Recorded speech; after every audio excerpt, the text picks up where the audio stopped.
Where this project will be really unique is in the mixing of completely different animation styles in the same film. While the Russian puppets tell the story in real time, here in Cardiff, drawn cell animation is being done for the flashbacks and parables, to convey states of mind or the inner thoughts of the characters. They're trying to create a painterly style, inspired by the work of the artist Ashley Potter. Seeing the original sort of development artwork that Ashley Potter had provided, it was a totally new direction and quite a challenging direction for an animator to go into. The sequences that I was fortunate to be in the position to be able to choose a sequence that I'd like to do. And the one that I especially liked was the Mary Magdalene sequence. It was great to listen to the voice of Miranda Richardson and Ralph Fiennes. It's just such an intensive sequence. I knew I would enjoy doing it, but at the same time, actually get very worked up and very involved in it. In that respect, I was just as happy to see it finished as I was to get it started in the first place, because it was totally draining.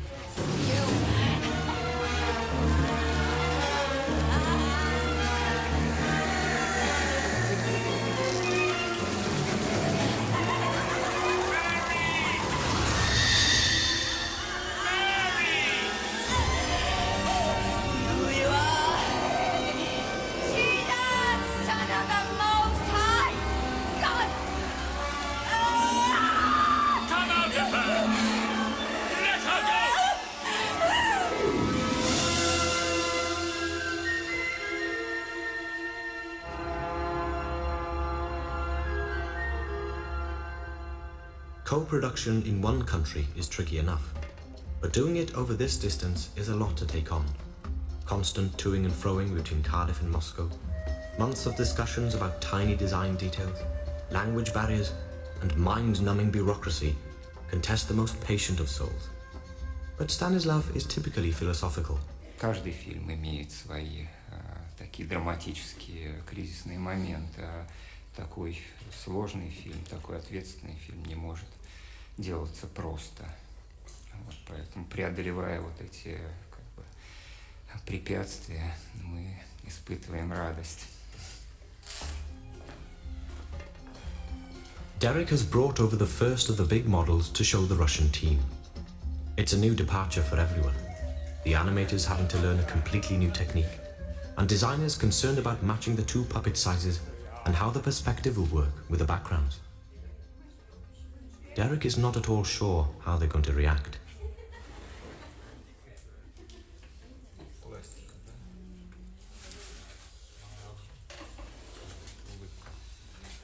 I think they connected these around the wrong way. Для того, чтобы мультипликатору было работать с ней удобно, и для того, чтобы эта кукла могла выполнить все вот поставленные перед ней задачи. Она должна мимировать, что это очень сложно. Она должна артикулировать, при этом она должна оставаться в своем типаже и должна выглядеть, опять же, вот органично. То есть задача чрезвычайно сложная. Subconstruction. I think they were very worried in the first place because they thought that it would lead to all kinds of horrible facial movements, you know, gurning. Whereas what I was saying to them was look, you know, less is more. Немножко ругалась, да. Но мое убеждение, что как раз вот эта вот искра, высекающаяся при столкновениях, она как бы и одухотворяет произведение. Потому что когда работа идет гладко, мирно и вяло, то, в общем-то, это видно и на экране. Finally, the decision was taken to abandon the big puppets. The problems they could solve were outweighed by the new problems they would create. They'll just have to use them on another film. But the articulation of the mouths as everyone wanted was solved eventually by one of the animators, Sergei Oliferenko. He designed a series of removable mouths for each character, each one with a different shape corresponding to a different voice sound. You can see how it works when you slow the film down. And she will be well. This is a great breakthrough, but it's cost a lot of time. The delivery date is fast approaching. More animators are drafted in, and extra studio space is commandeered. The computer-controlled camera which has been sitting in a customs shed at Moscow airport for almost a month, has finally, without explanation, turned up. But even when things are going well and the studios are running at full capacity, the work rate for one animator is less than 4 seconds a day, and there's 90 minutes of film to make. Whichever way you look at it, stop frame animation is a painfully slow business. Вот для того, чтобы сделать движение у куклы, я вот пользуюсь таким вот трейсмусом. Это инструмент, который помогает мне запомнить положение куклы в предыдущем кадре. Продвигаю вот осла, он идет. Значит, я должна подвинуть ему ноги, копытца. Вот. Он немножечко сдвинет уши, поднимет голову. А Иисус Христос немножко руку поднимет, опустит голову. Так, позиция уже есть. Следующую куклу. И вот так я сделаю эту заготовочку и снимаю на кинопленку. И вот на каждый этот кадр я фотографирую каждую позицию куклы. А потом, когда идет через кинопроектор сплошным общим движением, то и движение кукол сливается в одно. Наш глаз не замечает вот разницы в этих кадрах.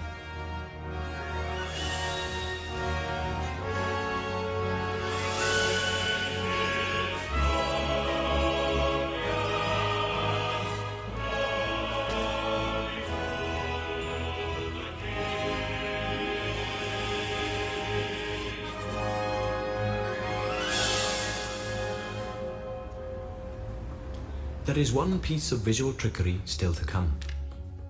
Digital technology is used to generate a water effect inside the computer. This is combined with a technique known as blue screen, in which areas of the shot are painted an intense blue.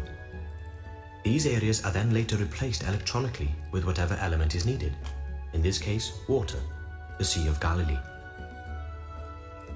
But Derek also wants reflections to make the water really come alive. Here, the image of the boat is copied, turned upside down, and dropped into the water around it. And no one will ever know. Except for you and me.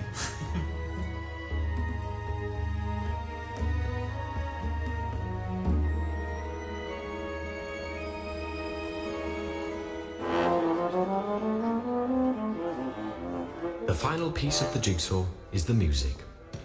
Anne Dudley, who won an Oscar for The Full Monty, has agreed to compose it. I've only done one animated feature before, and I've always had a hankering to do animation since watching the Tom and Jerry cartoons as a kid. Music can bring so much to an animation, and there's going to be a lot of it, and the music forms so much a part of it that it's a great opportunity to do something. Oh yes. On the end there, where Peter's come in, Yes. where he's challenged, I wonder if there's enough tension. And should there just be a little bass drum something? Having written the stuff at the piano, then the very traumatic moment comes of playing that through to the director and saying to him, it just sounds like a piano, but there'll be trumpets, there'll be drums. That's going to be flutes, and there's clarinet coming in there, and then she goes, and the percussion comes in here, and it goes, duckety, and it was fantastic. I mean, it's just really good. I know it's going to be excellent. I mean, even with piano and vocal accompaniment, you know, I was getting a lump in my throat. It was brilliant. It's Lazarus. He's so sick. Lazarus, please, you must come to us. Martha and Mary, they're begging you. Please, if you don't come now... Reuben, tell Martha and Mary I will come. I will come soon. Please!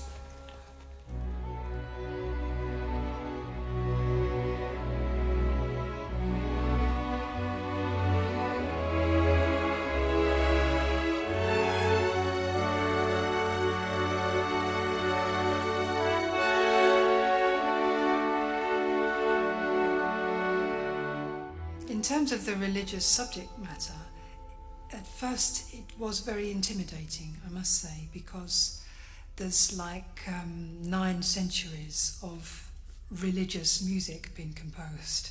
Some of the greatest music that's ever been written has been on this subject, but I was encouraged by Derek to think of it in terms of a story, and not to be too, the words he used, not to be too holy about it, to try and introduce the element of emotion, of adventure, of what's going to happen next, that you get in a normal film. Lazarus! Come!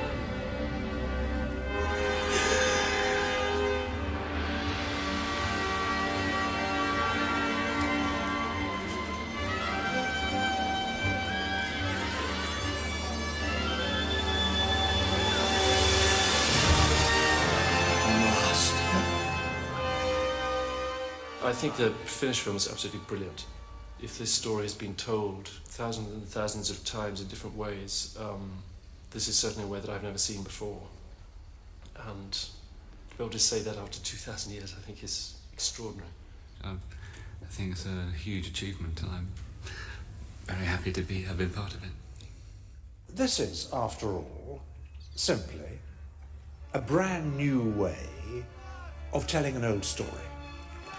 What I love is that this has been done very straight. No hint of preaching, no hint of cynicism, no hint of debunking. It's been done with great love.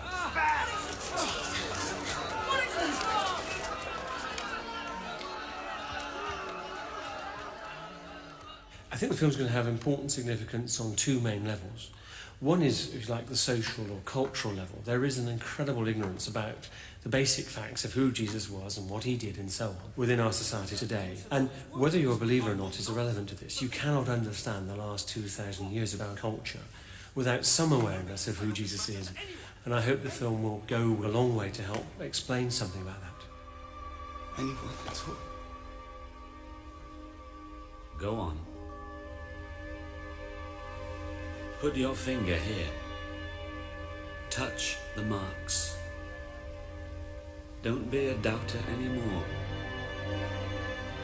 Believe. My Lord and my God. Yes. You believe because you've seen me, Thomas. But even happier are those who will believe without ever seeing me at all. There's something has come together in it, out of all our efforts, that sort of is something that has grown within the film. You know, it's something that is quite apart from the things that we put into it, and we're now sending it off like the child that we've made. It goes out into the world and it makes new friends, and I'm hoping that it's going to make a lot of new friends.